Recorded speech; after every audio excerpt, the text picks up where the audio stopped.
नमस्कार दोस्तों, स्वागत है एक बार फिर आपके अपने YouTube चैनल जीवा स्टडी पर। मैं वरिष्ठ अध्यापक मुकेश कुमार जांगड़ आपका स्वागत करता हूं। तो हम कलाम माइनर टेस्ट 5 देख रहे थे जीके पेपर 1 के लिए। आज अपनी चौथी क्लास है और आज जो है पूरा का पूरा जो है भारतीय अर्थव्यवस्था पर होगी ये क्लास। किस पर? भारतीय अर्थव्यवस्था पर, जिसका आप सभी को इंतजार था। भारतीय अर्थव्यवस्था, और भारतीय अर्थव्यवस्था में आपकी कृषि, उद्योग और सेवा क्षेत्र है, तो इसमें सारे के सारे कृषि से संबंधित क्वेश्चन आएंगे। ठीक है।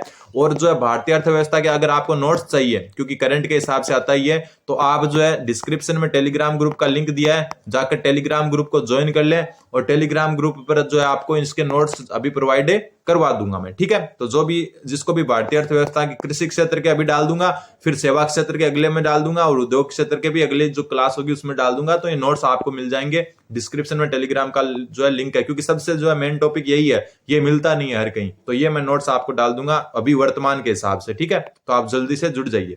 फिर देखो, पहला क्वेश्चन आज का, निम्नलिखित में से प्रधानमंत्री किसान संपदा योजना से संबंधित योजना में शामिल है। तो पहली बात तो देखो, प्रधानमंत्री किसान संपदा योजना है, ये कब शुरू हुई? तो ध्यान रखना, अगस्त 2017 में। कब? अगस्त 2017 में। तो इस चीज को तो आपको ध्यान रखना है। फिर प्रधानमंत्री किसान संपदा योजना है, इसमें देखो मेगा फूड पार्क भी शामिल है, कृषि प्रसंस्करण समूह के लिए अवसंरचना भी शामिल है, बैकवर्ड एवं फॉरवर्ड लिंकेज का जो निर्माण है वो भी शामिल है, और ऑपरेशन ग्रीन भी शामिल है, और खाद्य सुरक्षा एवं गुणवत्ता आश्वासन अवसंरचना भी शामिल है। तो किसान जो है प्रधानमंत्री किसान संपदा योजना है अगस्त 2017 में, इसमें ये पांचों के पांचों शामिल है। ठीक है। नोट्स प्रोवाइड करवा दूंगा तो आप जो है ज्यादा अच्छे से भी समझ पाओगे। अब जो है 500 सही हो गए। अब मेगा फूड पार्क, तो देखो भारत का जो पहला मेगा फूड पार्क है ना, भारत का प्रथम, वो आपका आंध्र प्रदेश में था। कहां पर था? आंध्र प्रदेश में। ठीक है। और राजस्थान का प्रथम मेगा फूड पार्क, राजस्थान का प्रथम मेगा फूड पार्क ये कहां पर था? तो ये अपने रूपनगढ़, और रूपनगढ़ है आपका अजमेर में। कहां पर है? अजमेर में। तो ये ध्यान रखना। और इसका जो उद्घाटन हुआ था मार्च 2018 में।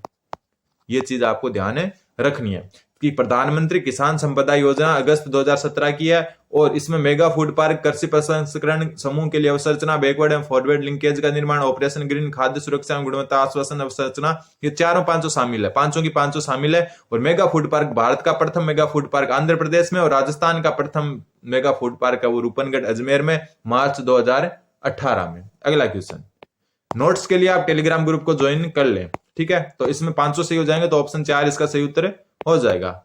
अगला क्वेश्चन है क्वेश्चन नंबर 62, कि खाद्य प्रसंस्करण के संदर्भ में निम्नलिखित कथनों पर विचार कीजिए। ठीक है। कौन सा सही है और कौन सा गलत है वो बताना है अपने को। सबसे पहले 2022-23 में विनिर्माण के जीवीए क्या होता है? जीवीए होता है ग्रोस वैल्यू एडेड। ठीक है। ग्रोस वैल्यू एडेड, तो जीवीए होता है, उसमें खाद्य प्रसंस्करण का योगदान 11.7% था।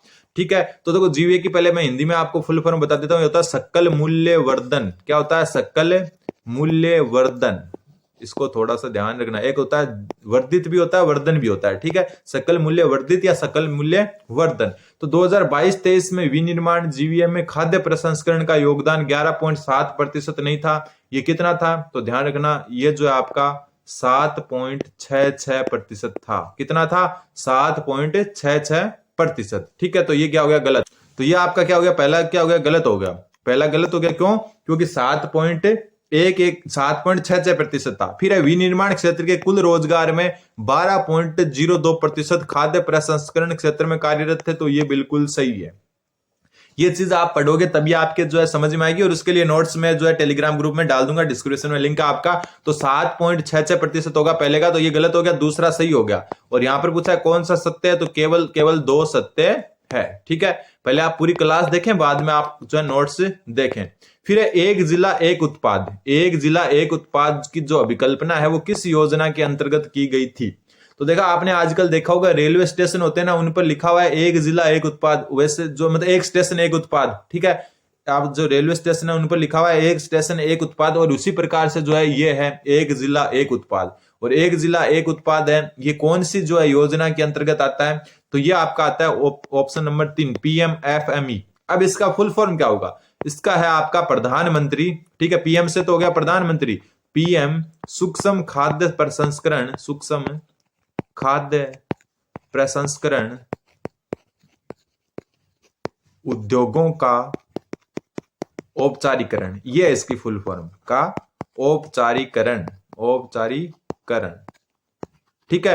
पीएमएफएमई योजना के अंतर्गत एक जिला एक उत्पाद की अभिकल्पना क्या की गई है, संकल्पित की गई है। ध्यान रखना, एक जिला एक उत्पाद किस योजना के अंतर्गत, पीएमएफएमई। ठीक है, वैसे तो शॉर्ट में ही लिखाएगा और यही ऑप्शन एफएमई लिखाएगा, लेकिन फिर भी आपको जो है फुल फॉर्म पता होनी चाहिए। तो पीएम से तो प्रधानमंत्री हो गया और एफएमई का हो गया सूक्ष्म खाद्य प्रसंस्करण उद्योगों का औपचारीकरण, ये योजना है इसमें। ठीक है, और इसमें केंद्र और राज्य का जो हिस्सा ना, केंद्र और राज्य का जो अनुपात है जो बजट में, वो 60:40 है। मतलब 60% जो केंद्र देगा और 40% आपका राज्य देगा। तो ये भी ध्यान रखना, पीएमएफएमई योजना में जो है 60-40% केंद्र राज्य का जो है पूरा का पूरा जो वित्त है वो बंटवारा है, और एक जिला एक उत्पाद जो है पीएमएफएमई के अंतर्गत आती है। अगला क्वेश्चन, क्वेश्चन नंबर 64। 64वां क्वेश्चन क्या बोल रहा है कि ऑपरेशन ग्रीन, अभी ऊपर हम पढ़कर आए ऑपरेशन ग्रीन के बारे में। ठीक है, देखो यहां पर पढ़ा था अपन ने शायद तक, ये ऊपर वाले में ये रहा, देखो इसमें देखा था अपन ने ऑपरेशन ग्रीन, ये रहा। ठीक है, ऑपरेशन ग्रीन जो संपदा योजना के अंतर्गत आता है। तो ऑपरेशन ग्रीन, ऑपरेशन ग्रीन के अंतर्गत जो है, पहली बात तो क्या होती है, ऑपरेशन ग्रीन के अंतर्गत जो है फल व सब्जियों को जो है फल व सब्जियों का जो है आपका जो है इसमें कुछ जो निर्धारित किया गया कि इतने फल और इतने जो सब्जी है उनको जो है ज्यादा पैदावार की जाएगी, बेहतर गुणवत्ता पैदावार की जाएगी। तो फल और सब्जियां शामिल है इसमें। कुल आपकी जो है 22 जो फसलें या सब्जियां या जो भी है फल और सब्जियां शामिल है। 22 में से जो है आपकी 11 तो है सब्जियां, सॉरी 11 तो है सब्जियां। ठीक है, 10 है फल, 10 फल है, 11 सब्जियां, ये भी ध्यान रखना है। प्लस ये तो कितने हो गए 21, और टोटल कितने 22 शामिल किए गए इसमें। तो एक आपका सी फूड है वो है समुद्री झींगा। ठीक है, क्या है, समुद्री झींगा। ठीक, तो ये आपको ध्यान रखना चाहिए। ऑपरेशन ग्रीन फल और सब्जियों की गुणवत्ता और बेहतर उत्पादन के लिए और अच्छे बीज और पैदा करने के लिए है। और इसमें जो टोटल 22 प्रोडक्ट शामिल है, जिसमें से 11 तो सब्जियां हैं और 10 आपके फल हैं। ठीक है, 11 सब्जियां 10 फल कितने हो गए 21, और फिर एक समुद्री झींगा है जो सी फूड में आता है। तो ध्यान रखना ऑप्शन 3 इसका सही उत्तर हो जाएगा। ये चीज ध्यान रखना, टोटल 22 है ऑपरेशन ग्रीन में, और ये प्रधानमंत्री किसान संपदा योजना के अंतर्गत आती है। ऊपर पढ़ कर आए हैं 61वें क्वेश्चन में, और इसमें टोटल 22 प्रोडक्ट है जिसमें 11 सब्जियां 10 फल है और एक समुद्री झींगा है। तो ऑप्शन जो है इसका सही उत्तर हो जाएगा समुद्री झींगा। क्वेश्चन नंबर 65, देखो ये क्वेश्चन अच्छा है। फिर है प्रधानमंत्री खाद्य सुरक्षा अधिनियम 2013, राष्ट्रीय खाद्य सुरक्षा अधिनियम 2013। और अब आपको यह पता हो गया राष्ट्रीय खाद्य सुरक्षा अधिनियम कब लागू हुआ, तो 2013 में। इसके तहत पात्र परिवार को दी जाने वाली खाद्य सामग्री में सही क्रम कौन सा है, मतलब चावल कितने रुपए, गेहूं कितने रुपए और मोटा अनाज कितने रुपए किलो मिलता है, कौन सी, राष्ट्रीय खाद्य सुरक्षा अधिनियम 2013। तो जो इसका उत्तर हो जाएगा वो हो जाएगा आपका ऑप्शन नंबर 4। ठीक है, ये डायरेक्ट याद रखना आपको। चावल जो है 3 रुपए किलो, गेहूं आपको 2 रुपए किलो और मोटा अनाज जो है आपको 1 रुपए किलो मिलता है। ठीक है, चावल 3 रुपए किलो, ठीक है, गेहूं 2 रुपए किलो और मोटा अनाज 1 रुपए किलो मिलता है। किस योजना के अंतर्गत, राष्ट्रीय खाद्य सुरक्षा अधिनियम योजना जो है, अधिनियम कब हुआ था 2013 में, और इसी दिन से जो है ये योजना लागू हो गई थी। ठीक है, राष्ट्रीय खाद्य सुरक्षा अधिनियम 2013 के अंतर्गत चावल 3 रुपए किलो पात्र परिवारों को मिलेगा ये, और गेहूं 2 रुपए किलो और मोटा अनाज 1 रुपए किलो मिलता है। ठीक है, इसके अलावा जो अंत्योदय परिवार है ना, अंत्योदय परिवार उनको 35 किलो अनाज मिलेगा प्रति महीने। ठीक है, ये थोड़ा सा अलग से ध्यान रखना। जो अंत्योदय परिवार है उनको जो है इस योजना के अंतर्गत 35 किलो अनाज मिलेगा प्रति महीने। ये भी आपको थोड़ा सा ध्यान रखना है। पर जो राष्ट्रीय खाद्य सुरक्षा अधिनियम है उसके अंतर्गत चावल 3 रुपए, गेहूं 2 रुपए और मोटा अनाज 1 रुपए, लेकिन अंत्योदय परिवार को जो है 35 केजी जो है पूरा 1 महीने का राशन है मिलेगा। अगला क्वेश्चन, ठीक है, और यही क्वेश्चन आ गया आपका। अगला क्वेश्चन क्या है, राष्ट्रीय खाद्य सुरक्षा अधिनियम 2013 के तहत अंत्योदय अन्न योजना से जुड़े परिवारों को प्रति माह दी जाने वाली खाद्यान्न सामग्री की मात्रा कितनी है, तो अभी ऊपर पढ़ कर आए 35 किलो प्रति परिवार जो है। ठीक है, प्रति माह प्रति परिवार जो है 35 किलो दिया जाएगा। ठीक है, अगला क्वेश्चन, क्वेश्चन नंबर 67। ये नोट्स चाहिए तो डिस्क्रिप्शन में टेलीग्राम ग्रुप का लिंक है, जुड़ जाइए। कृषि वाले जो है मैं अभी भेज दूंगा, और बाकी जो है उद्योग वाले अगला जब जैसे हमारा टॉपिक आ जाएगा उद्योग वाला भी भेज दूंगा, और जैसे अपना सेवा वाला टॉपिक आएगा सेवा वाले भी भेज दूंगा। आप जो है टेलीग्राम ग्रुप से जुड़ जाइए। अगला क्वेश्चन है कि प्रधानमंत्री किसान सम्मान निधि योजना जो होती है ना आपकी, अभी 8,000 रुपए आते हैं आपके अकाउंट में, ठीक है, जिस जो 8 किसानों के जो है जमीन के 2-2 हजार रुपए की 4 किस्तें आती है, उसके संदर्भ में निम्नलिखित कथनों पर विचार करना है। ठीक है, सबसे पहली बात तो है कि ये योजना 24 फरवरी 2020 को शुरू हुई, तो ये बात गलत है। क्यों? क्योंकि ये योजना कब शुरू हुई, तो वैसे इसकी जो है औपचारिक घोषणा दिसंबर 2018 में हुई थी, लेकिन ये आपकी लागू हुई थी जो अच्छे मतलब पूरे तरीके से लागू हुई थी 24 फरवरी 24 देखो दिसंबर 2018 में जो है इसको जो है एक प्रकार से शुरू कर दिया गया था, लेकिन एकदम अच्छे तरीके से जिसको पूर्ण रूप से शुरू जो है वो 24 फरवरी 2019 को किया गया। ठीक है, तो अगर 24 फरवरी 2019 होता फिर भी सही हो जाता, लेकिन यहाँ पर 24 फरवरी 2020 है, तो ये तो गलत हो गया। ठीक है, फिर इसके तहत 3 किस्तों में किसान परिवार को 6,000 रुपए प्रतिवर्ष डीबीटी के माध्यम से खातों में दिए जाते हैं, तो ये बात बिल्कुल सही है। लेकिन आप तो बोलोगे कि 8,000 दिए जाते हैं, तो मैं आपको बता दूं 6,000 आपको केंद्र सरकार देती है। ठीक है, 6,000 केंद्र सरकार देती है, लेकिन राजस्थान सरकार ने जो है इसमें अपने हिसाब जो अपनी तरफ से 2,000 रुपए और जोड़ दिए। ठीक है, ये राजस्थान सरकार की योजना है कि वो 2,000 और दे रही है आपको, टोटल 8,000 दे रही है। ठीक है, लेकिन जो अपनी केंद्र सरकार की योजना है प्रधानमंत्री किसान सम्मान निधि, उसमें 6,000 का ही प्रावधान है, लेकिन राजस्थान सरकार इसमें जो है अपनी तरफ से 2,000 जोड़कर आपको जो है 4 किस्तों में 8,000 देती है, वरना 3 किस्तों में 6,000 ही मिलते हैं। ठीक है, ये दुनिया की सबसे बड़ी डीबीटी योजना है, तो बिल्कुल डीबीटी योजना जो है ये दुनिया की सबसे बड़ी डीबीटी योजना है, ये भी ध्यान रखना है। डीबीटी क्या डायरेक्ट बैंक ट्रांजैक्शन होता है, तो डीबीटी योजना जो है ये दुनिया की सबसे बड़ी डीबीटी योजना है। डायरेक्ट बैंक में अकाउंट में पैसे आने के मामले में ये सबसे बड़ी योजना है। फिर राजस्थान सरकार द्वारा पीएम किसान निधि योजना के अंतर्गत दे वार्षिक वित्तीय सहायता 8,000 रुपए प्रति परिवार कर दी गई है, तो अभी अपने ये बात की है, तो ये भी सही है। तो दूसरा, तीसरा, चौथा सही है, पहला गलत है। क्यों? क्योंकि 24 फरवरी 2020 को ना होकर ये 24 फरवरी 2019 को है। ठीक है, तो दूसरा, तीसरा, चौथा सही है, तो ऑप्शन 4 इसका सही उत्तर हो जाएगा। अगला क्वेश्चन, क्वेश्चन नंबर 68। क्वेश्चन 68 क्या बोल रहा है, 1 मिनट थोड़ा बड़ा कर लेते हैं, कि किस आयोग की सिफारिश पर फसलों के लिए भारत सरकार द्वारा न्यूनतम समर्थन मूल्य एमएसपी कहते हैं जिसको, न्यूनतम समर्थन मूल्य की घोषणा किस आयोग की सिफारिश पर की गई? तो इसका जो उत्तर होगा आपके कृषि लागत एवं मूल्य आयोग। ठीक है, कृषि लागत और मूल्य आयोग। अब इसके बारे में एक चीज आपको ध्यान जो रखनी है कि इसमें टोटल 22 फसल शामिल है। ठीक है, ऊपर अपन ने जो पढ़ा था ना एक ग्रीन ऑपरेशन ग्रीन, उसमें भी 22 ही जो है प्रोडक्ट थे, जिसमें से 10 सब्जियां जो है 11 फल और 1 झींगा मछली थी। ठीक है, समुद्री झींगा था, और इसमें भी 22 फसल है। 22 फसल में कौन कौन सी फसलें शामिल है? तो चौगदा तो आपकी खरीफ की फसलें हैं। ठीक है, प्लस चौगदा के अलावा जो है आपकी जो है कितने होगी टोटल 22, तो 22 में से आपके जो है चौगदा योगी 6 आपके रबी की फसल है। ठीक है, प्लस 2 आपके व्यवसायिक फसलें हैं। कौन सी है? व्यवसायिक फसलें। तो ये आपको ध्यान रखना है। 22 फसलें जो है कृषि लागत और मूल्य आयोग ने जो है न्यूनतम समर्थन मूल्य एमएसपी के लिए निर्धारित की थी, जिसमें से 14 खरीफ की फसलें, 6 रबी की और 2 व्यवसायिक। इनको ध्यान रखना है, टोटल को ध्यान रखना है और इनको भी ध्यान रखना है। ठीक है, तो ये उसका उत्तर हो जाएगा ऑप्शन नंबर 2। अगला क्वेश्चन, क्वेश्चन नंबर 69। क्वेश्चन 69 क्या बोल रहा है कि प्रधानमंत्री किसान सिंचाई योजना, कौन सी योजना है आपकी? प्रधानमंत्री किसान सिंचाई योजना, और ये 2015 में शुरू हुई थी। ठीक है, 2015 में जो है ये शुरू हुई थी। इसके अंतर्गत कौन कौन से कार्यक्रम शामिल है? तो इसके अंतर्गत 3 कार्यक्रम शामिल है। ठीक है, इसके अंतर्गत आपके जो है 3 कार्यक्रम शामिल है, जिसमें त्वरित सिंचाई लाभ कार्यक्रम, तो ये भी है। हर खेत को पानी, तो ये भी है। फिर जो है यहाँ पर खेती में जान, तो सशक्त किसान, ये नहीं है इसमें। और पर ड्रॉप मोर क्रॉप, तो ये भी शामिल है। तो 1, 2 और 4 शामिल है। ठीक है, 2015 में की गई, और इसमें भी राज्य और केंद्र का अंश वही है, केंद्र का 60 और राज्य का 40। तो पहला, दूसरा और चौथा इसका सही उत्तर हो जाएगा। तो 69 में पहला, दूसरा और चौथा, तो पहला, दूसरा, चौथा ऑप्शन नंबर 1 में है, तो ये इसका सही उत्तर हो जाएगा। अगला क्वेश्चन, ठीक है, तो इसमें उत्तर अपना हो गया। अगला क्वेश्चन, क्वेश्चन नंबर 70। केंद्रीय बजट 2018-19 के तहत भारत में किसानों को उत्पादन लागत से कितना प्रतिशत अधिक एमएसपी दिया जाएगा? अब एक बात मैं आपको बता दूं, आप सोचोगे 2018-19 का क्यों पूछ रहे हैं, तो कुछ चीजें जो है एक बजट में कर दी गई, वो आगे लागू है, वैसे ही वर्तमान में भी वैसे ही लागू है, तो इसलिए जो है आपको याद रखना ही पड़ेगा।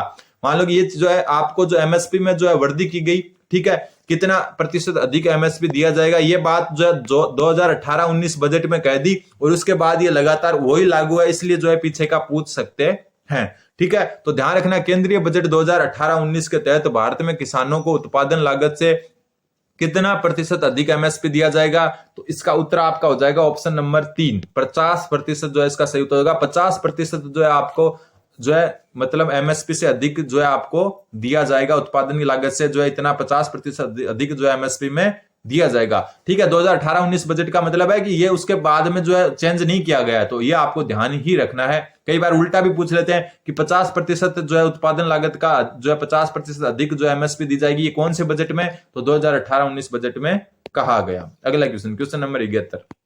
क्वेश्चन 71 बोल रहा है आपका कि निम्नलिखित में से किस प्लेटफॉर्म द्वारा एपीएमसी मंडियों को कंप्यूटरीकरण किया जाता है? निम्नलिखित में से किस प्लेटफॉर्म द्वारा एपीएमसी मंडियों को कंप्यूटरीकरण किया जा रहा है? ठीक है, तो इसका जो उत्तर हो जाएगा आपका ऑप्शन नंबर 2। ठीक है, ई नाम। कौन सा? ई नाम। और ये जो है आपका दिसंबर 2023 से शुरू किया गया था।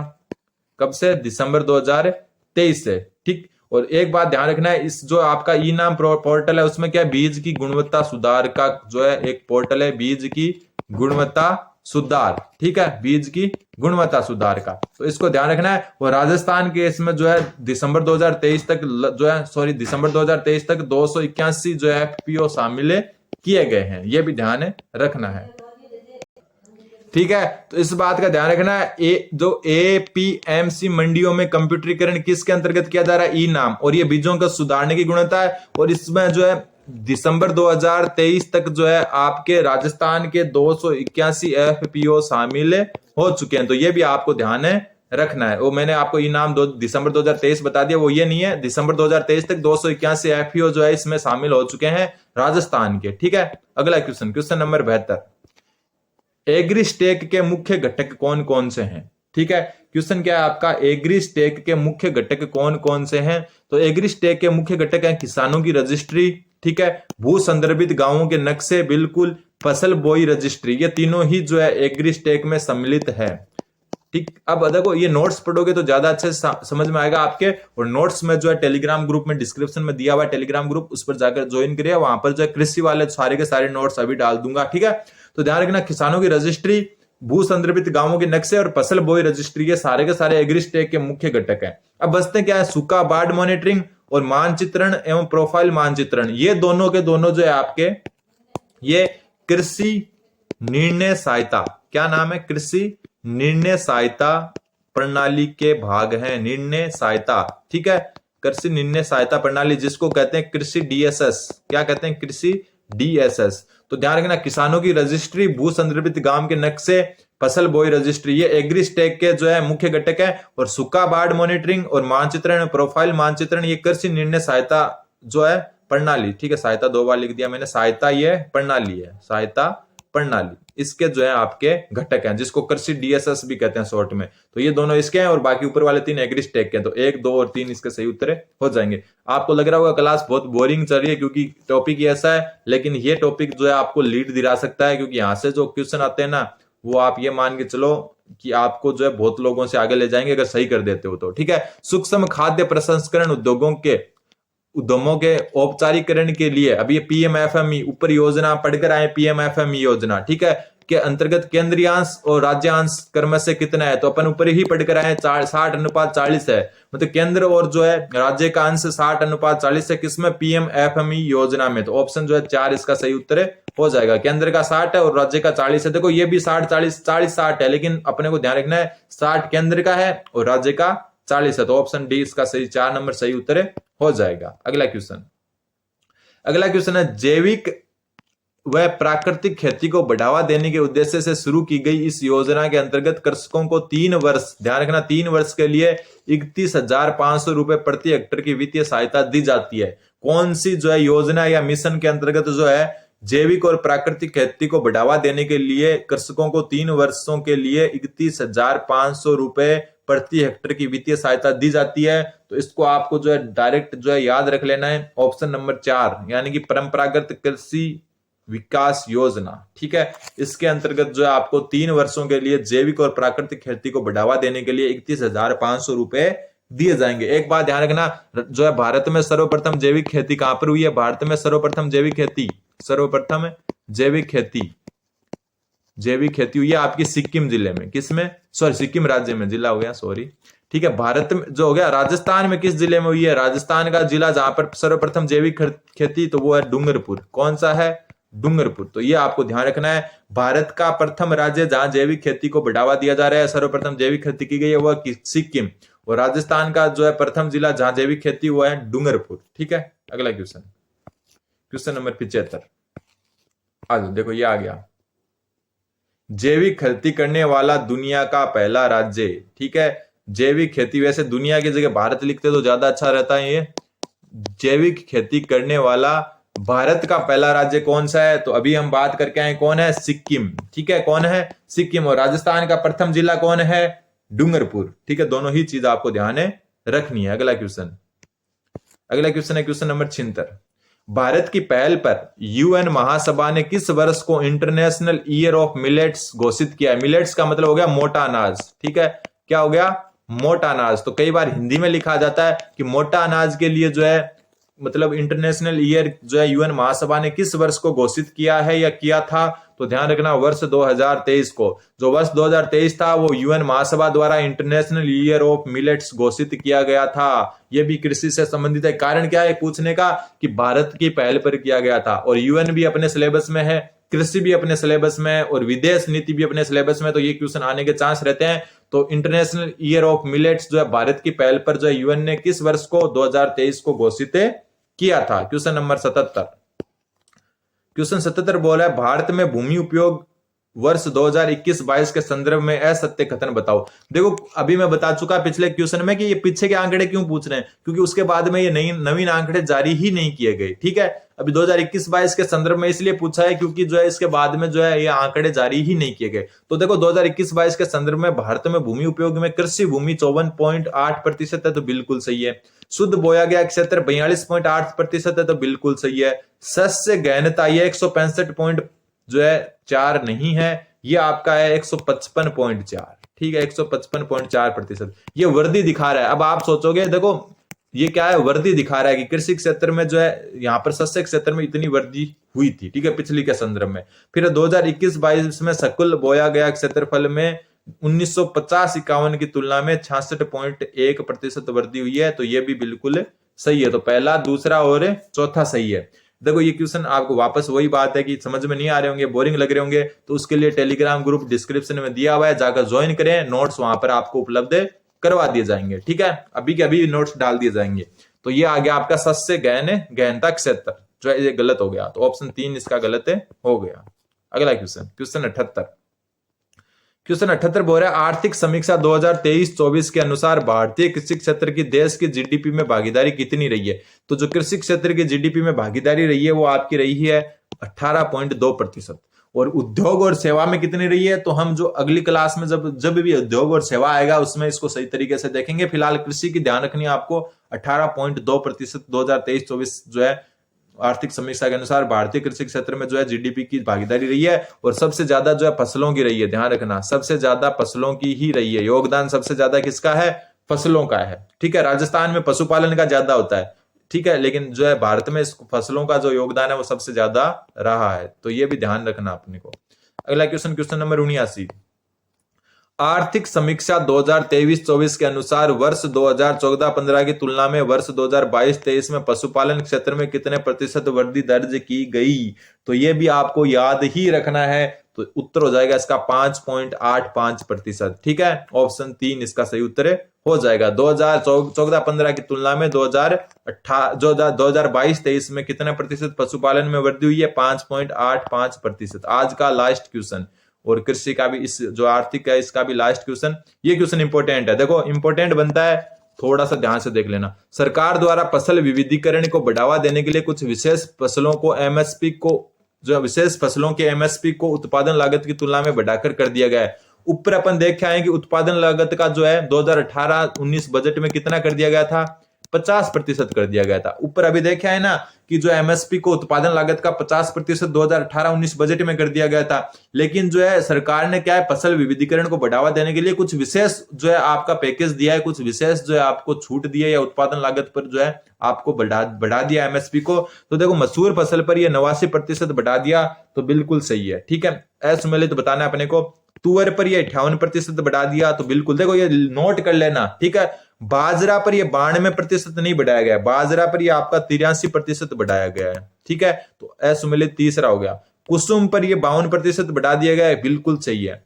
अब सबसे मेन एक मक्का भी होता है, वो भी ध्यान रखना है। मक्का में जो है ये 53% बढ़ा दिया गया है। ठीक है, पहले सब पर 50% था 2018-19 से, लेकिन जो है बाद में सरकार ने इस पर वापस फैसला लेकर जो है इस हिसाब से बढ़ा दिया है। बाजरा मेन आपको ध्यान रखना, बाजरा एक तो, और एक मक्का, यहां से क्वेश्चन ज्यादा आते हैं। बाजरा 83% और मक्का 53%। तो कुल मिला के जो है आज की क्लास यहीं समाप्त होती है।